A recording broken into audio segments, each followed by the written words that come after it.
So one of the added features to the summer release is also AutoGrid. It's a new feature that is available on all entity forms. As you're probably aware, without AutoGrid or before this new feature, there was a limitation of just one field per row on a form.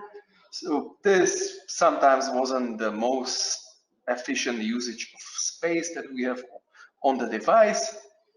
And also there were situations where, for example, on a product form, you have some logically binded fields, like for example, quantity and the unit of measure, which you want to have one next to each other, and having it on a different line just doesn't make sense.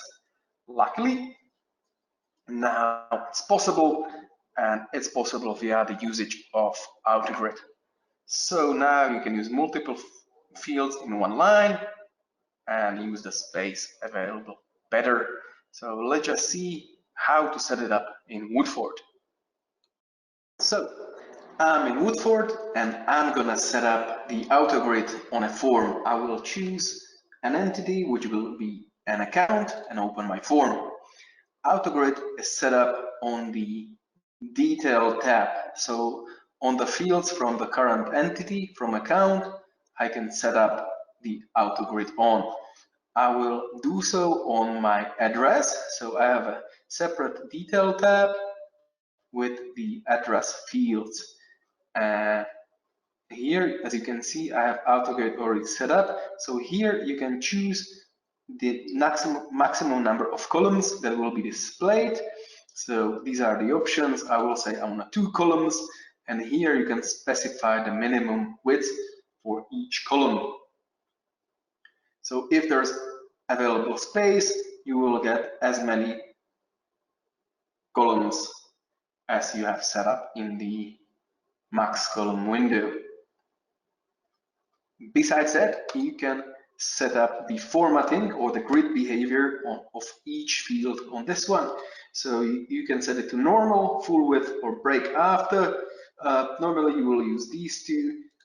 This one, for example, in my case, I will have 2 columns. So this one, if it's full width, it will go over the 2 columns, and the rest will be normal, so will be just in 1 column.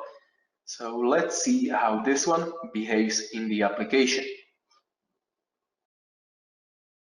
Okay, I have my application opened on an iPad, and let's see the account and how it behaves. So here you can see this is my address tab with the location. The field that were formatted with full length extends over to the both fields, and the rest is having just one. So here I have saved some space, and it looks good. Also, the automatic behavior of the grid means this. So if I flip this over, currently there's not enough space, there's not 400 pixels in order to make it 2 columns. So if I have my tablet standing, okay, it's just 1. I flip it over, I have 2. So this is the AutoGrid. Back to Woodford for one more example. So let's imagine a situation where on a customer record we want to indicate the visit hours of the customer, and the detail that we want to capture is just if it's in the morning or in the afternoon during the working week. For this, I have created a set of fields, checkbox fields, basically from Monday morning, Monday afternoon until Friday.